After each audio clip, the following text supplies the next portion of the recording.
Israël a perdu la guerre. Dans une guerre moderne, il y a plusieurs axes, plusieurs combats, plusieurs batailles. Il y a la bataille de communication, la bataille de la désinformation, la bataille stratégique avec des cibles militaires bien précises, la bataille psychologique, la bataille financière, etc. Et on a tous vu ces images, le fameux dôme de fer israélien interceptant des missiles envoyés depuis Gaza par les brigades Al-Qassam. Et il faut le reconnaître que le dôme de fer est un système très astucieux, très bien fait. Mais malgré son efficacité, on l'a vu, des roquettes parviennent à tomber sur des villes israéliennes. Quand une roquette est tirée depuis Gaza, le dôme de fer envoie un missile de dernière génération pour l'intercepter et le détruire en plein ciel. Et en termes de prix, on parle d'un ratio de 1 sur 500, c'est-à-dire qu'un missile israélien coûte 500 fois plus cher. Un missile intercepteur Tamir coûte environ 50 000 $ contre à peine 100 $ pour une roquette faite maison par le Hamas, à partir d'engrais agricoles notamment et de sucre. Et ainsi, lorsque 500 roquettes ont été tirées, le Hamas a investi environ 50 000 $ dans son attaque, alors qu'Israël a tiré plus de 25 millions de dollars de missiles intercepteurs pour détruire ces 500 roquettes. Et on sait que le Hamas a tiré des milliers et des milliers et des milliers de roquettes en quelques semaines depuis le 7 octobre. On estime à plus de 20 000 roquettes tirées depuis le 7 octobre, soit plus d'1 milliard de dollars de dépenses pour Israël juste pour intercepter des roquettes. 1 milliard de dollars. C'est une guerre asymétrique où les projectiles bon marché et faciles à fabriquer sont interceptés par des armes high-tech très coûteuses. Ça s'apparente à une guerre d'usure. Chaque roquette interceptée est une piqûre dans les finances de l'État israélien. Et en additionnant donc à long terme les coûts pharaoniques de développement et d'amélioration permanente du système d'hommes de fer, en plus de ça, le prix des munitions de ces missiles Tamir, ce sont des milliards et des milliards qui vont s'envoler. Nous gagnerons la guerre militaire, mais aussi la guerre économique, a promis Benjamin Netanyahou quelques jours après les attaques du Hamas, donc le 7 octobre. Mes directives sont claires, ouvrir les robinets, verser de l'argent à tous ceux qui en ont besoin, avait-il précisé. D'après les premières estimations, le ministre des Finances israélien évalue le coût de la guerre à au moins 51 milliards de dollars, soit 10% du PIB d'Israël. Mais ça, c'est dans un scénario optimiste qui s'appuie sur un conflit qui n'excéderait pas 12 mois et qui serait circonscrit uniquement à la bande de Gaza. Alors, 51 milliards, donc d'après lui, ça serait que pour la guerre de Gaza sur 12 mois sans la participation du Hezbollah libanais, de l'Iran ou du Yémen et sur un retour rapide de ces soldats réservistes au travail en Israël. Et sauf qu'aujourd'hui, on le sait, que ça tape très très fort entre le Hezbollah et Israël dans le sud Liban, d'accord? Donc il y a quand même tous les jours des morts, tous les jours des bombardements, etc. Il y a beaucoup de morts d'ailleurs des deux côtés. Israël a mobilisé la moitié de son armée à la frontière libanaise. Et donc ça, c'est un coût financier que le ministre israélien n'avait pas calculé. Donc déjà, là, on est à plus de 51 milliards. Déjà. Et malheureusement, ça tape aussi en Cisjordanie, où des massacres de Palestiniens sont quotidiens. Tous les jours, il y a des colons israéliens qui tuent des Palestiniens civils.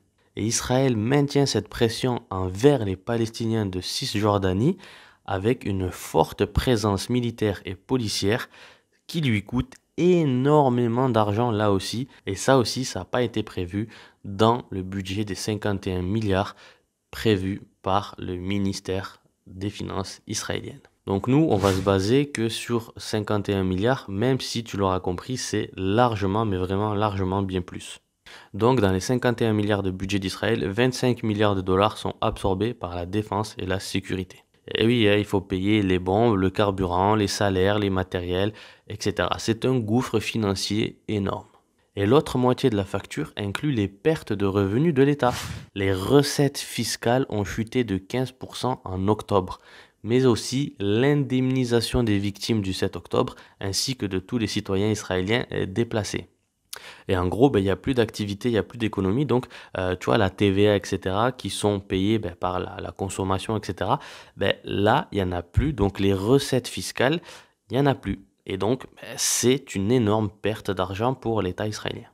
En plus de ça, Israël doit gérer une crise de réfugiés interne. Ils ont déplacé 120 000 personnes évacuées dans des hôtels un peu partout, même jusqu'à Jérusalem, parce que ils estimaient que ces civils étaient trop proches des combats. Alors soit sur la bande de Gaza au sud, soit sur le nord d'Israël avec le Liban. Et donc plus de 40 000 habitants sont ainsi éloignés de leur travail, déclare le président des chambres de commerce israéliens. Alors pour la première fois de son histoire, Israël fait face à de graves problèmes de main-d'œuvre qui n'étaient pas aussi critiques lors des précédents conflits. Quelques 350 000 réservistes, en fait 350 000 réservistes, c'est une personne active sur 15. Voilà, en majorité des jeunes qui sont mobilisés dans l'armée. Et en fait, ce qu'il faut savoir, c'est que quand tu es israélien, quand tu es citoyen israélien, quand l'État t'appelle pour la guerre, tu es obligé d'y aller. Donc, les boulangers, les pâtissiers, les restaurateurs, les hôteliers, les garagistes, etc., etc., tous ceux qui sont âgés, qui sont dans la tranche d'âge de porter les armes, ils doivent aller se battre. Donc, du coup, tu as des mecs, c'est des garagistes, c'est des restaurateurs, ils savent pas tenir une arme, ils vont se battre. Ben, forcément, voilà, quand tu as des combattants aguerris en face, malheureusement, tu te fais très vite surprendre parce que toi, ton métier, c'est garagiste, c'est restaurateur, c'est pas militaire. Donc, d'une part, sur le terrain, ça avance pas réellement. Et deuxièmement, l'économie d'Israël est en train de chuter lourdement. Donc, un actif sur 15 est parti se battre. Donc, il n'y a plus d'économie. L'économie est au ralenti. À cela, il faut rajouter le manque de travailleurs palestiniens. Il y avait 150 000 permis de travail pour les Palestiniens de la bande de Gaza. Donc 150 000 d'entre eux venaient régulièrement travailler en Israël sur plusieurs chantiers, BTP, agricoles, etc. Il y a aussi le secteur de la tech, donc la technologie, qui est essentielle à l'économie israélienne. Ça représente environ 18% du PIB. Et il a perdu ce secteur-là 20% de son personnel. Et il subsiste, on va dire, grâce au télétravail. Ces derniers jours, on a vu des soldats mobilisés, patrons de sociétés high-tech, travailler sur leur ordinateur pendant des pauses, témoigne le représentant du patronat israélien. Le tourisme aussi. Alors le tourisme de son côté, sans surprise, s'est effondré de 80% en octobre et même 100% pour les autres mois. Donc son impact sur l'ensemble de l'activité devrait peser environ moins de 5% du PIB israélien. Les compagnies aériennes ont déserté Israël. Les hôtels, les restaurants, les bars, des milliers et des milliers d'entreprises font faillite. Manque de clients, manque de touristes, manque de main-d'œuvre et manque de morale. Plus personne n'a envie de sortir faire la fête, consommer, etc. Le restaurateur ne peut plus payer son loyer auprès du propriétaire qui, lui, ne peut plus rembourser ses dettes à la banque. C'est un cercle vicieux qui nous rappelle beaucoup le Covid, mais on est conscient que ça va durer très longtemps, avait-il précisé. Donc c'était le représentant du patronat israélien. Il y a même des députés israéliens qui disaient que chaque shekel, alors le shekel c'est la monnaie israélienne, donc chaque shekel distribué pour les entreprises qui sont en train de faire faillite, qui sont en galère, chaque shekel distribué à ces entreprises, c'est de l'argent en moins pour les soldats qui sont au front.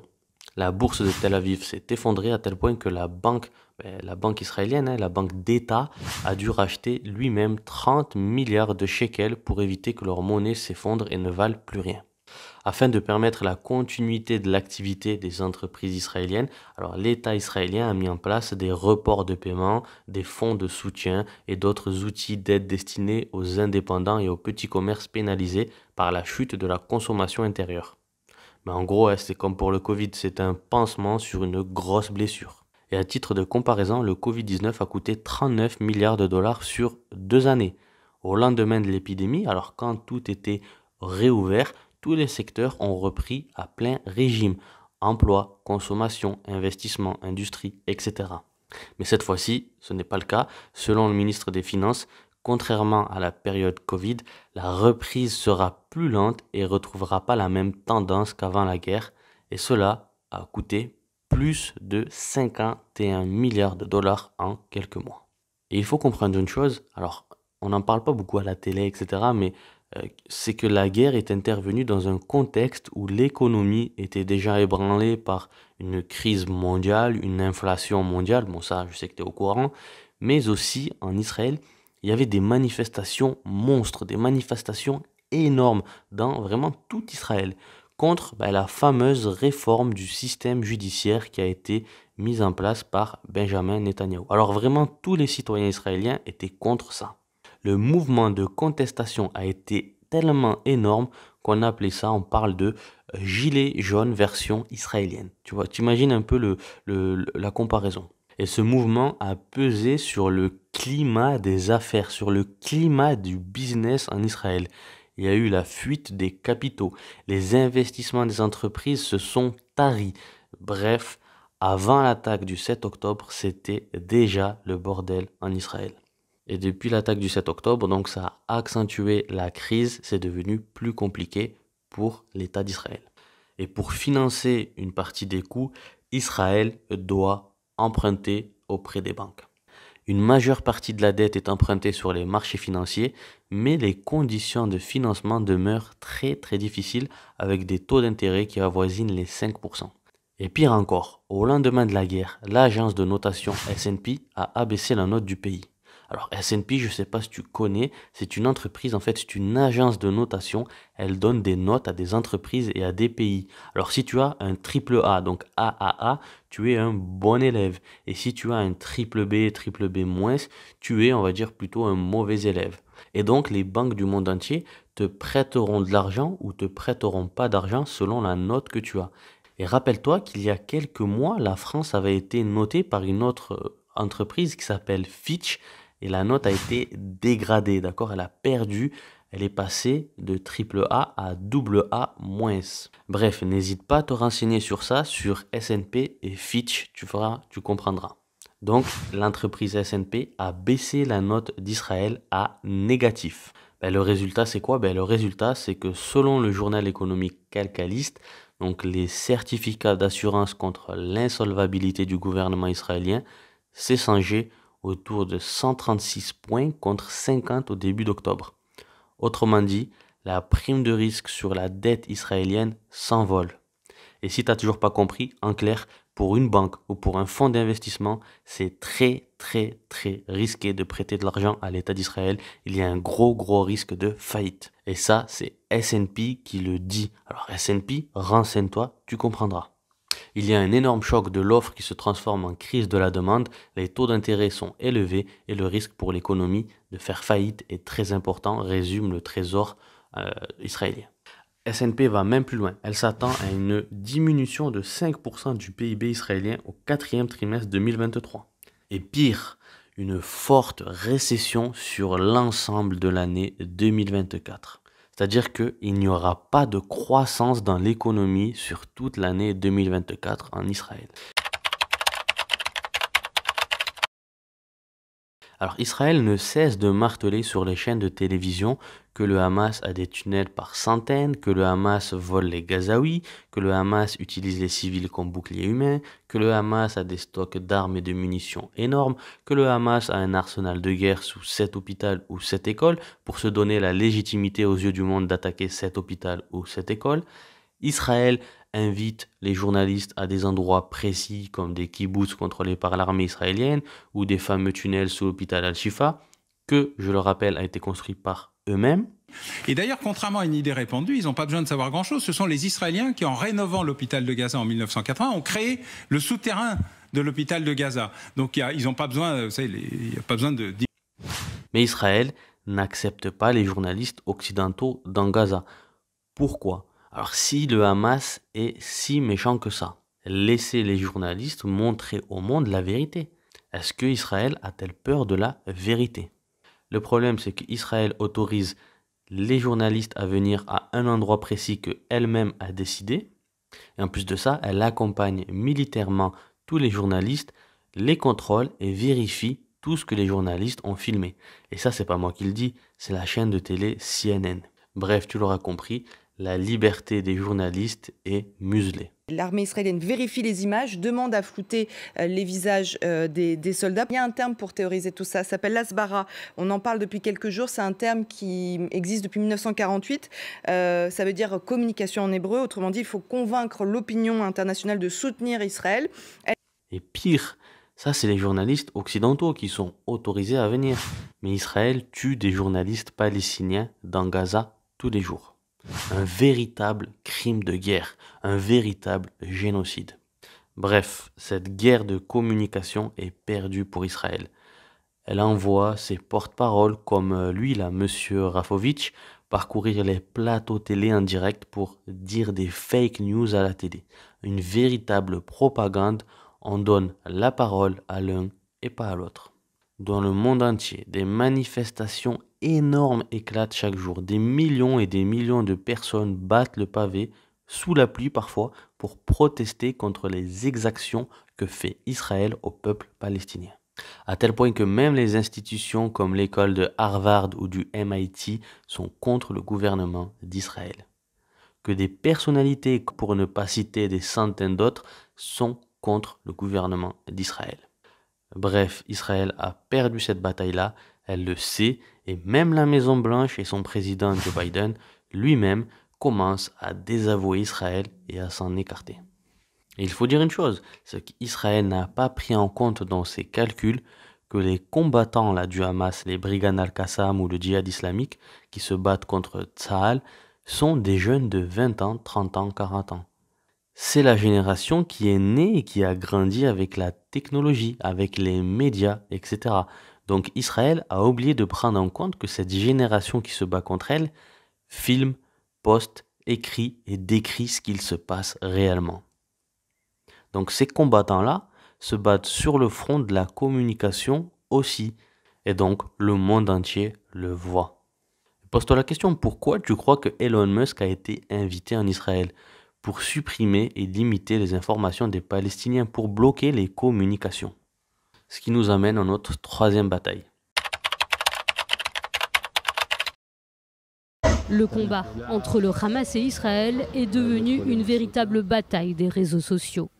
Et sur ce terrain, Israël est loin de remporter la victoire. Sur les réseaux sociaux, il y a beaucoup de manifestations d'antisémitisme, de propagande anti-israélienne et de diffusion de fausses informations contre Israël. Selon une étude de la société MIG-AI, les publications représentant l'État hébreu de manière négative sont 3 fois plus nombreuses. Depuis le 7 octobre, 1,9 million de publications ayant reçu au moins 500 likes ont été partagées et commentées. 83% de ces publications étaient en défaveur de l'État hébreu, 8% étaient neutres. Un affrontement médiatique qui se veut un peu plus équilibré dans les sites d'information. Sur les sites d'information internationaux, la couverture était plus équilibrée et informative par rapport aux réseaux sociaux qui sont clairement en faveur de Gaza et du Hamas. Sur environ 372 000 articles, sur des sites avec plus d'1 million de visites par mois, 64% étaient neutres, 28% étaient contre Israël et 8% en faveur d'Israël. Une couverture médiatique qui s'est dégradée suite à l'offensive de Tsahal. Alors sur la désinformation, je t'ai fait une vidéo complète. Juste ici, n'hésite pas à aller la voir, c'est la vidéo précédente. On y voit plein de mises en scène, plein de fake news avec le fameux hashtag Pallywood que je t'avais expliqué, que les Israéliens ont inventé. Franchement, n'hésite pas à aller la voir, tu seras vraiment étonné. Elle avait été supprimée par YouTube, certaines personnes l'ont même dit, elle avait été supprimée par YouTube, donc j'ai réussi à convaincre YouTube de revenir en arrière et à remettre ma vidéo, car ce que je disais dans cette vidéo, ce sont des faits réels avec des preuves, des faits journalistiques, ce ne sont pas des choses que je dis comme ça au hasard, non, loin de là, ce sont des preuves. Bref, va voir la vidéo, tu verras par toi-même. Et donc cette guerre de la désinformation a elle aussi été perdue par Israël. Les médias, les journalistes qui soient pro-Israël ou simplement neutres sont obligés de reconnaître la vérité tellement elle est flagrante. Même LCI a reconnu que c'était une mise en scène. Regarde. Prendre des gens du Hamas. Mais moi, ce qui m'interpelle dans ces images, c'est que donc ces hommes sont complètement nus à part en caleçon, mais ils ont encore leurs armes. C'est quand même bizarre, non? Enfin... Ça me semble un peu...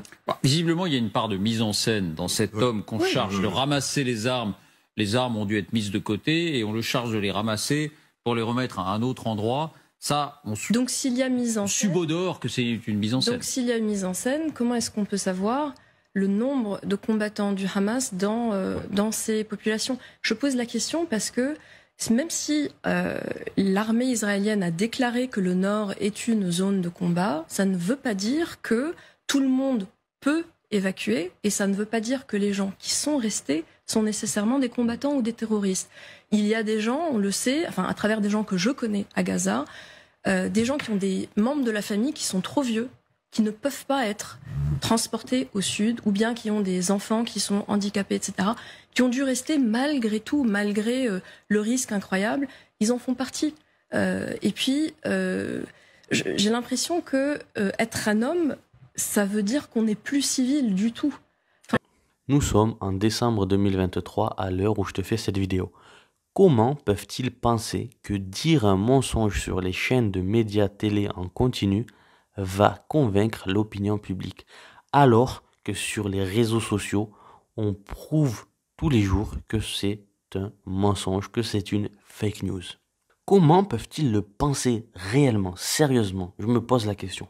Rappelle-toi de cette phrase de Mark Twain: si tu ne lis pas le journal, tu es mal informé, et si tu lis le journal, tu es mal informé. Et je rajouterai même, si tu lis le journal, tu es désinformé. Bref, cette bataille est perdue par Israël là aussi. Encore une fois, va voir la vidéo, tu comprendras.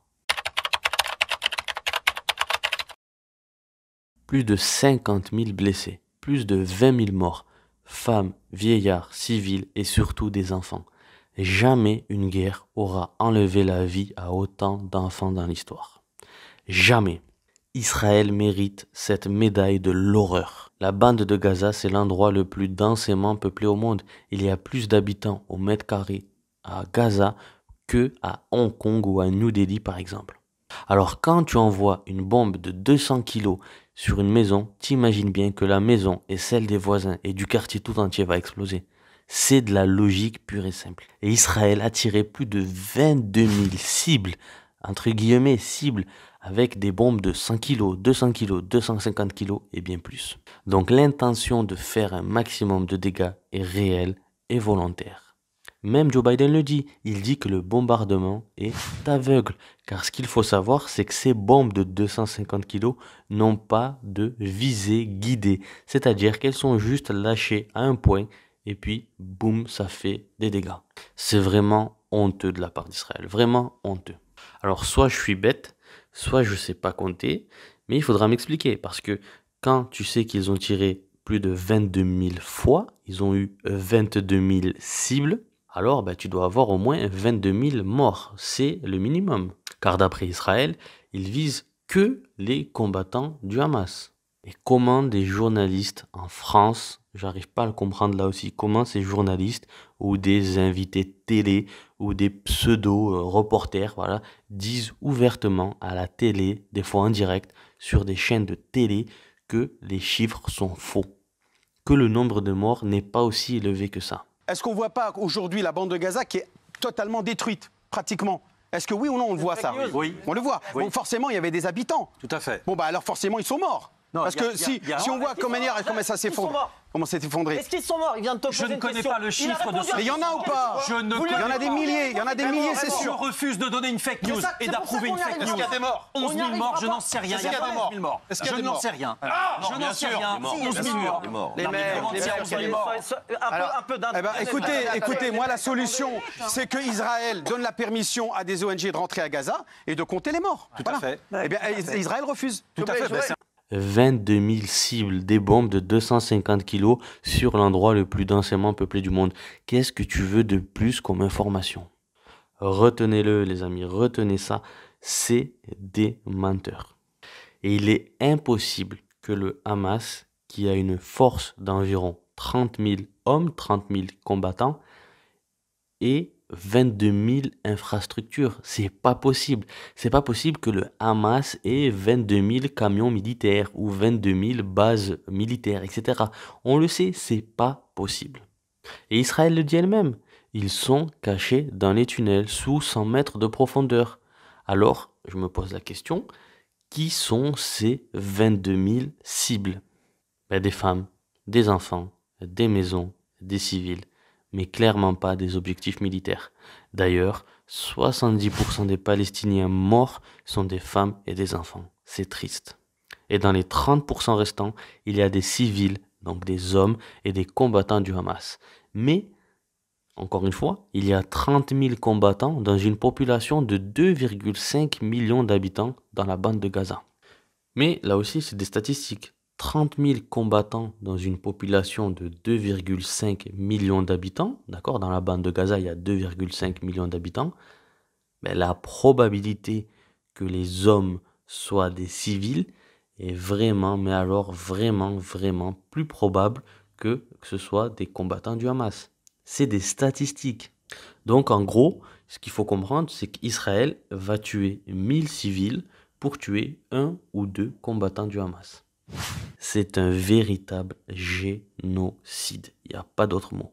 Et le pire dans tout cela, c'est qu'à l'heure où je fais cette vidéo, on arrive au 3e mois de guerre.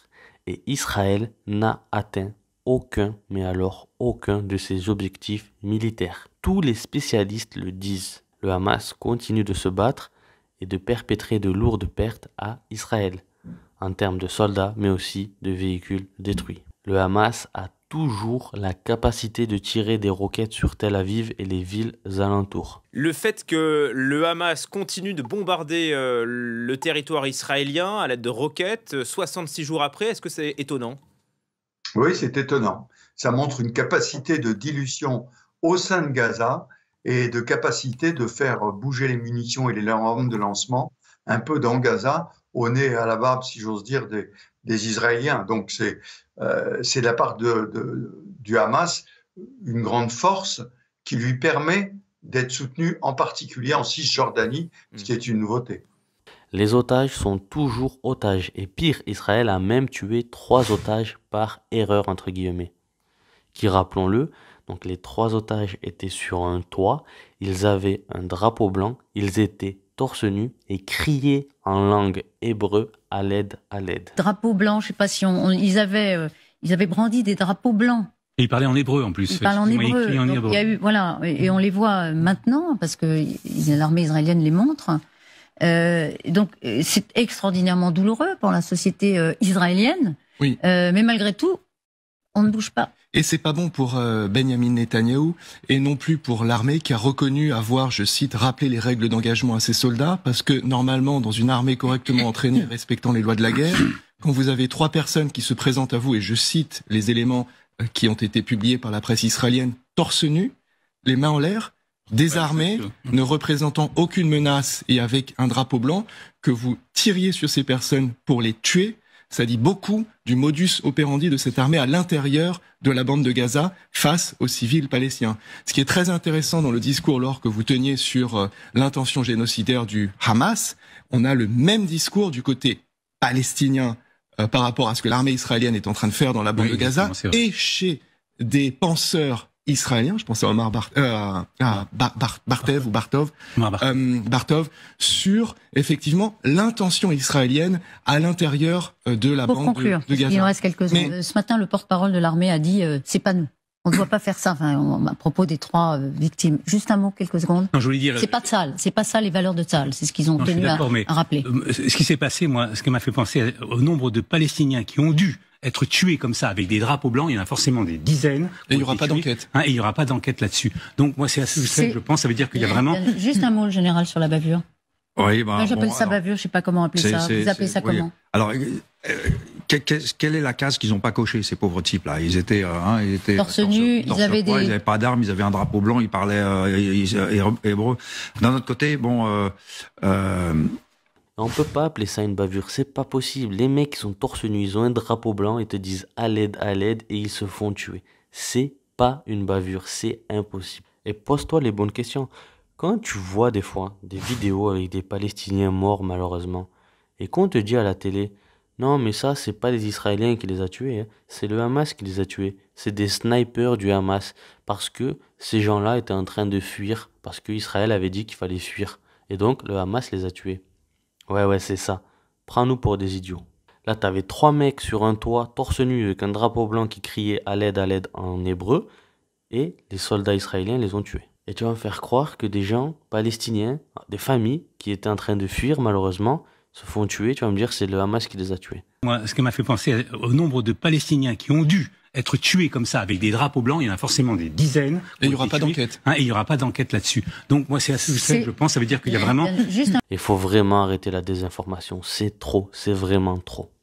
Un autre objectif d'Israël, c'était qu'il voulait éliminer les têtes pensantes du Hamas, donc tous les chefs. Et pour le moment, il n'y a rien. Aucun objectif n'a été atteint. Et là, récemment, alors on apprend que, d'après Israël, ils souhaitent inonder les tunnels avec de l'eau de mer. Donc ils ont ramené 4 ou 5 méga pompes qu'ils ont positionnées sur la côte de Gaza et ils veulent mettre des millions et des millions de mètres cubes d'eau de mer dans les tunnels directement. Sauf que là, les conséquences seraient terribles pour l'environnement, la pollution malheureusement aussi, les terres agricoles deviendraient stériles à cause du sel, etc. Bref, ça serait très compliqué. Vont-ils le faire? C'est possible parce qu'ils s'en fichent de tout. Donc ça serait clairement, mais alors là je dis bien clairement, un nouveau crime contre l'humanité, un de plus. Et tu l'auras compris, les objectifs militaires ne sont pas atteints, c'est une véritable défaite pour l'État d'Israël. Aujourd'hui, c'est la tête du chef du Hamas à Gaza qui est mise à prix. Israël veut absolument le tuer, ce sont les termes employés par les Israéliens. C'est Yahya Sinwar. Oui, exactement. Et donc, c'est l'objectif qui s'est fixé. Et comme on le sait qu'il est originaire du sud de Gaza, sa maison a été encerclée. Les frappes ont lieu dans cette région-là, mais pour l'instant, il n'est pas trouvé. C'est vrai, aucun cadre, aucun dirigeant du Hamas de poids n'a été arrêté, neutralisé et tué par l'armée israélienne depuis 2 mois. Est-ce que ça pose problème pour l'armée? Oui, ça pose problème parce qu'à force d'annoncer que la cible ce sont les chefs, ne pas attraper les chefs devient problématique. C'est pour ça qu'il y a des images qui tournent en boucle et qui sont nouvelles tous les jours sur un grand nombre de prisonniers, parce qu'ils compensent le fait de la qualité, j'allais dire, des chefs pris ou tués par le grand nombre de combattants du Hamas qui sont saisis aussi bien dans le nord d'ailleurs que dans le sud. Et on l'a vu dans l'ancienne vidéo, que les arrestations de masse sont des mises en scène, ce sont des fake news. N'hésite pas à aller voir la vidéo précédente, je t'explique tout. Et donc, malheureusement, ce qu'ils font, c'est qu'ils se vengent. Ils bombardent à l'aveugle et détruisent le maximum d'infrastructures en Palestine. D'après le journal The Economist, Israël n'a plus que quelques semaines pour détruire le Hamas. C'est un compte à rebours qui est lancé, car d'ici quelques semaines, Israël devra retirer ses troupes, en tout cas une très grosse partie de ses troupes, car elle n'a plus la capacité financière de tenir une guerre aussi longtemps. Entre les pertes matérielles, les pertes militaires qui augmentent chaque jour, plus l'économie qui est en berne, plus les pressions occidentales, elle est de plus en plus limitée. Elle va donc accélérer les manœuvres et malheureusement, elle va bombarder et encore bombarder plus intensément. Il faut s'attendre malheureusement à des journées compliquées pour les Palestiniens. L'objectif d'Israël d'éliminer le Hamas par la seule voie militaire est complètement une illusion. C'est pas possible. On n'élimine pas un mouvement politico-militaire à base religieuse à coups de bombe. C'est pas comme ça qu'on fait. Comme vous l'avez dit, l'éradication est une mission quasiment impossible.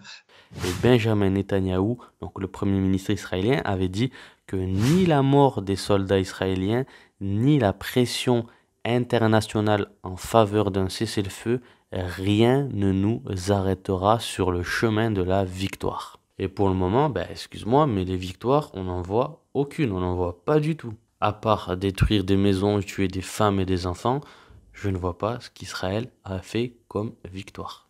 Même pire, c'est que maintenant le Hamas est de plus en plus adulé par la population palestinienne et je dirais même que Israël s'est fait encore plus d'ennemis.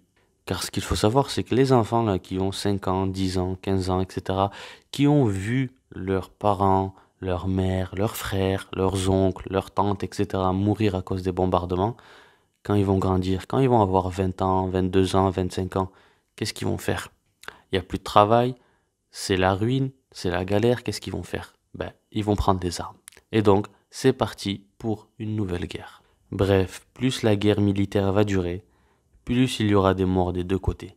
Et plus Israël perdra la guerre économique, la guerre de communication, la guerre de désinformation, etc.